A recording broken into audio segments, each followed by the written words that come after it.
Local Moinabad పోలీసులు మరియు SOT పోలీసులు, ఈగిల్ ఫోర్సెస్ అందరు కలిసి టీమ్గా డివైడ్ అయిపోయి మాకు ఎక్కడైతే ఒక 4-5 కలిసి డ్రగ్ అబ్యూజ్ చేస్తున్నారో సమాచారం వచ్చిన ఆ ఫామ్ హౌస్ మీద రేడ్ చేయడం జరిగింది. వెంటనే రేడ్ చేసే క్రమంలోనే మా ఇన్స్పెక్టర్లకు, ఎస్ఐలకు గన్ కాల్చిన సౌండ్ కూడా వినబడ్డది. వెంటనే మా వాళ్ళు అలర్ట్ అయిపోయి చాలా వేగంగా పరిగెత్తి అక్కడ ఎవరి దగ్గర అయితే వెపన్ ఉందో అతన్ని వెంటనే కస్టడీలోకి తీసుకోవడం జరిగింది.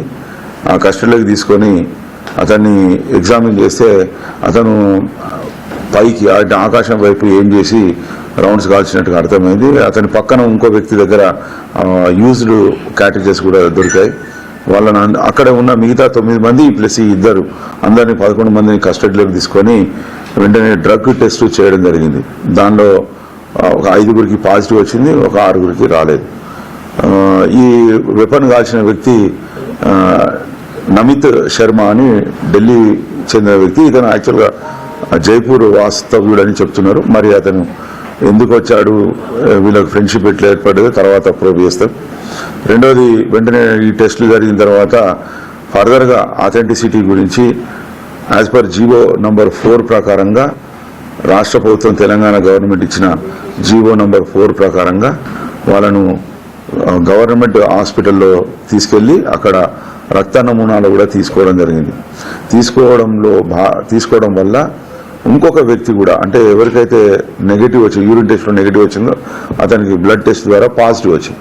సో మొత్తంగా 6 వ్యక్తులు డ్రగ్ తీసుకున్నట్టుగా నిర్ధారణ అయింది. రెండోది, ఇంకా మిగతా 5 డ్రగ్ తీసుకున్నట్టుగా తెలిసింది. వీళ్ళందరినీ మొయినాబాద్ పోలీసులకు అప్పచెప్పడం జరిగింది. మొయినాబాద్ డీసీపీ సమక్షంలో వాళ్ళు ఫర్దర్గా చట్టబద్ధంగా యాక్షన్ తీసుకోవడం జరుగుతుంది. వాళ్ళని కోర్టు ముందర ప్రవేశపెట్టడం, ఇంకా ఎన్డీపీఎస్ చట్ట ప్రకారంగా తగిన చర్యలు తీసుకోవడం జరుగుతుంది. పాజిటివ్ వచ్చిన వాళ్ళు ఎవరెవరు ఉన్నారు? పాజిటివ్ వచ్చిన వాళ్ళలో రోహిత్ గారు ఒకరు, మహేష్ గారు, రితేష్, నమిత్, కౌశిక్, అర్జున్, ఈ 6 అందరికి అక్కడ ఉన్న 11 మందికి నిక్కచ్చిగా టెస్టులు చేయడం జరిగింది. 2 దశల్లో టెస్టులు జరిగినాయి. 2 దశల్లో, ఒక దశలో 5గురికి, రెండో దశలో ఇంకొక అతను, అంటే 5 కాక ఇంకో అతనికి కూడా పాజిటివ్ వచ్చింది. నెగిటివ్ వచ్చిన వాళ్ళు ఎవరెవరు? నెగిటివ్ వచ్చిన వాళ్ళ పేర్లు మేము ఇచ్చేస్తాం తర్వాత. సార్, ఇప్పుడు కాల్పులు జరపడానికి గల కారణం ఏంటి సార్? మిమ్మల్ని పోలీసులు వచ్చారనా లేకపోతే ఇంకేదైనా? లేదు, పోలీసులు వచ్చారని వాళ్ళకి ఐడియా లేదు. మాకు ప్రాథమిక సమాచారం మేరకు ఎందుకు కాల్చారు అనేది మనకు కూడా తెలియదు. ఒకవేళ పోలీసులు వచ్చారని తెలిస్తే వెపన్ కూడా దాచిపెట్టే ప్రయత్నం చేస్తారు. అట్లా చేయలేదు. వాళ్ళు పట్టుకొని ఉండగానే మన వాళ్ళు పోయి పట్టుకున్నారు. రితేష్ రెడ్డి పేరు మీద ఉందండి. కాల్పులు జరిపింది నమిత్ శర్మ అని ఢిల్లీ వాస్తవుడు అనేది ప్రాథమికంగా మనకు అర్థమైంది. ఎందుకంటే అతని హోల్డ్లోనే, అతని చేతిలోనే వెపన్ ఉంది. మనకు ఈ పార్టీ ఆర్గనైజర్స్ రోహిత్ రెడ్డి అని ఇతని ఫామ్ హౌస్ అది కూడా మధ్యాహ్నం 3 గంటలకు ఒకరిద్దరు కలుసుకున్నారు. తర్వాత 1 గంటకు ఒకరు, తర్వాత 1 గంటకు అట్లా మొత్తం 11 మంది అక్కడ జమ అయ్యారు.